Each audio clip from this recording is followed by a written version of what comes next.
Hello everybody, Doreen here. I've been doing some box cards lately, and I've made a couple of more today, so I thought I'd better do a quick video.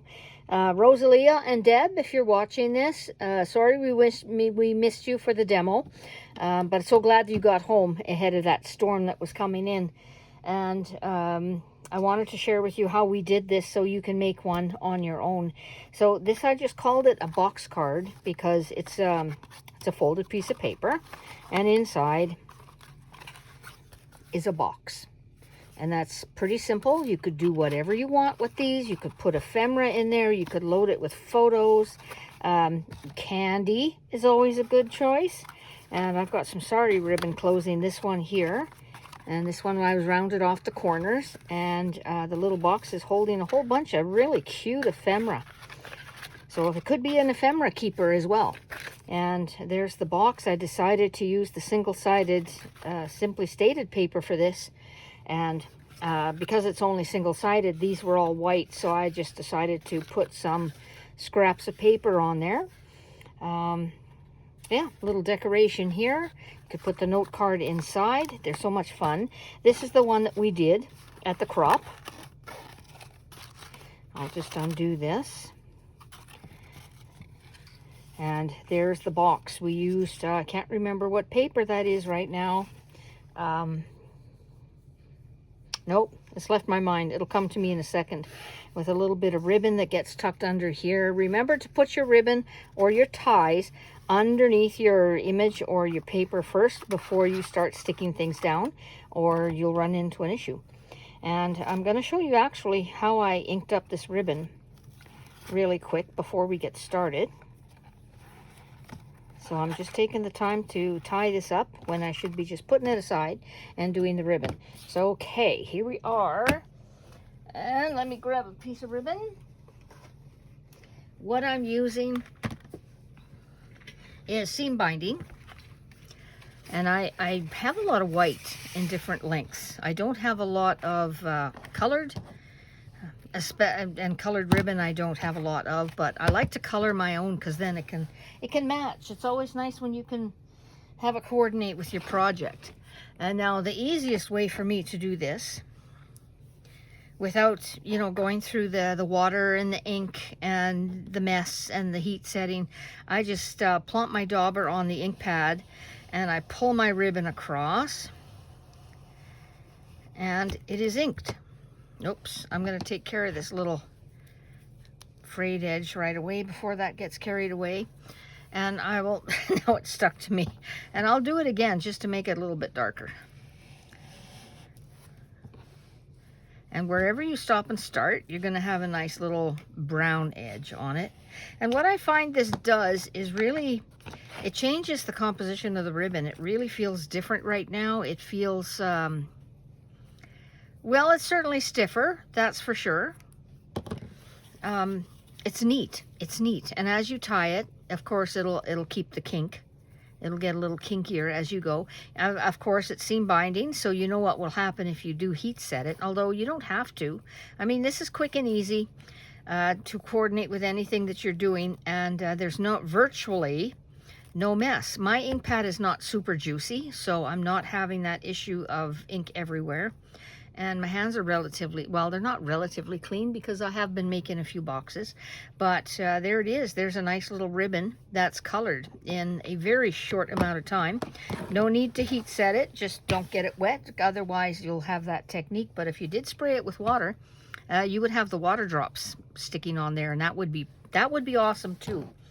So what you need to do this, I've just made a couple of these using the Academia Stamperia paper, and it's absolutely beautiful. Love, love, love, love, love this paper.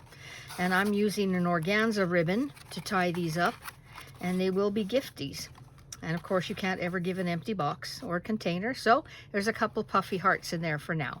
But isn't that fun? And if you have double-sided paper that's gorgeous all over, I think once you put something inside the box, it's going to be stable enough. This does feel a little delicate because it's not a double layer, And maybe the 49 in market paper would be great because it's a little bit heavier, but also it's going to crack. So I like to save that for my vintage stuff so I can ink up the cracks to minimize them when the paper starts splitting. Oh, I'm having trouble grabbing that piece of ribbon. That's the organza. I will just put that aside for now. And there's the other one. And I'm going to show you how to do it. So your base for this size card, you can do any size card, any size box you want. I've got a 1-inch edge on here because of the stuff that I want to put in it. It could be a 3/4 inch, it could be 1/2 inch if you want a narrow box. It doesn't matter. But whatever your measurements are, you just have to add, if you want a 1 inch, then you add whatever you have here plus 2 inches, 1 inch for either side and 1 inch here.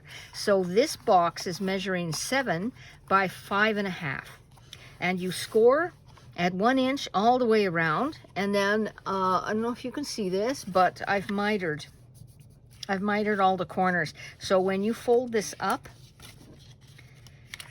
if you're not perfectly aligned, because I do like a nice square edge, then because you've mitered it, it'll fit perfectly inside, and there's no need for trimming anything that might be sticking out on the top, and that's when you start making mistakes.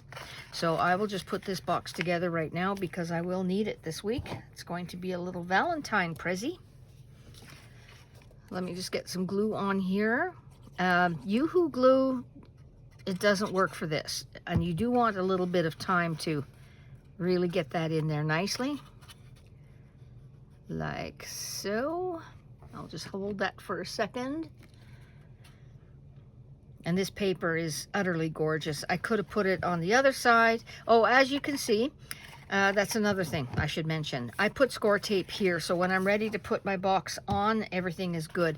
I do that ahead of time before I put the box together. So if you wanted to decorate the inside, if you want to use cardstock and just decorate the inside edge with paper scraps, do this all before you put the box together. Do all your decorations, all your add-ons, everything that you need before you fold the box up. It is so much easier. And I went ahead and put some strips of score tape, which is going to help me get that box down and it will not come up. I could use wet glue, but I want to make sure it stays put, because if the whole thing falls apart, the box is going to stay put. Now, this is the cover, and the cover measures 12 by 4. And I wanted that 1 inch spine because it's a 1 inch spine here. So I scored it at 5.5 and 6.5. And there's my score.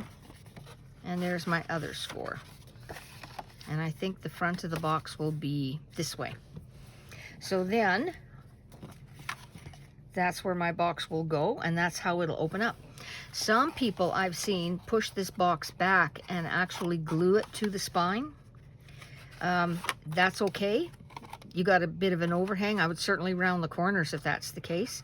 But I just find it's, the way I stuff it, a little bit easier if I just go ahead and leave it off the spine and just mount it right to the base. I'll leave that up to you. However you guys want to do that, that is up to you. So I'm okay. No, I'm not okay. I've got my decoration for the top already made.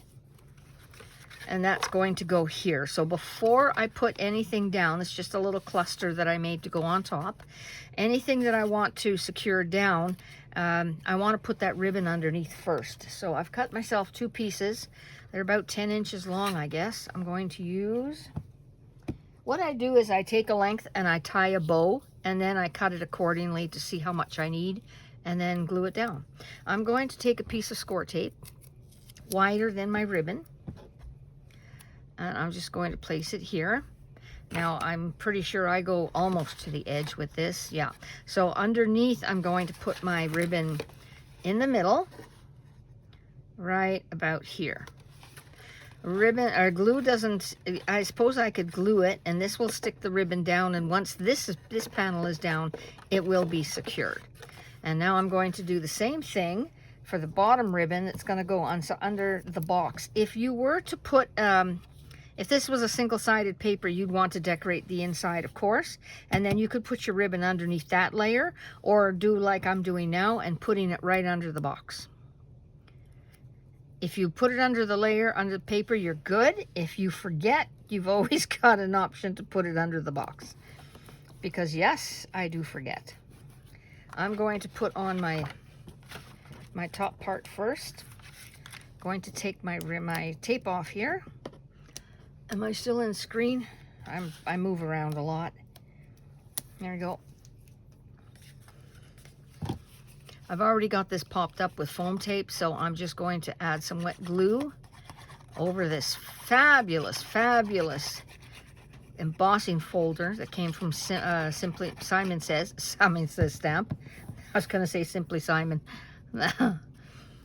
Okay, let me put that on. Right there. Okay. Secure that down, and now I can put on my box, and it is ready to go. You can seriously do a lot of these in a very short amount of time, and you can make them smaller. If this is too big for your candy or chocolate or your little prizes, you want to give away stickers or ephemera, you could certainly make these a little bit smaller. They're very cute. I think small things are just so cute and dainty. They're just awesome. I'm going to take this off. I didn't bother inking anything or adding anything to whoop-de-doo. Which way is this going to go? I'm going to go this way. And I'm standing up so I can see the edges where I am. There we go. Make sure that gets right in the middle. So there's my hearts. Boom. And seriously, deciding what is going to be going on to the top as a little cluster, that was the biggest decision I had to make. So this does not take any time at all. You can get 3 lids from a 12 by 12 sheet of paper because it's 444. And then you just have to make a box. And with the extra scraps, you could always just do your box out of cardstock and then just add a little bit of decorative paper. I'm going to tie it upside down. This is organza ribbon, so it tends to be just a wee bit fussy. Grab it. There you go. I find it easier. The bow will sit nicer when I do it upside down. And I'll just quickly dovetail the ends to stop the massive fraying on an organza ribbon. And that's it. I've already given away 1 box as a prezzy. And these are going to be my other 3 I'm giving away this week for Valentine's Day. Awesome. So, hope you guys will make the box with the paper that you have, or try some more, try some different sizes, and let me know how that goes. Thanks, everybody. Thanks for watching. Bye-bye.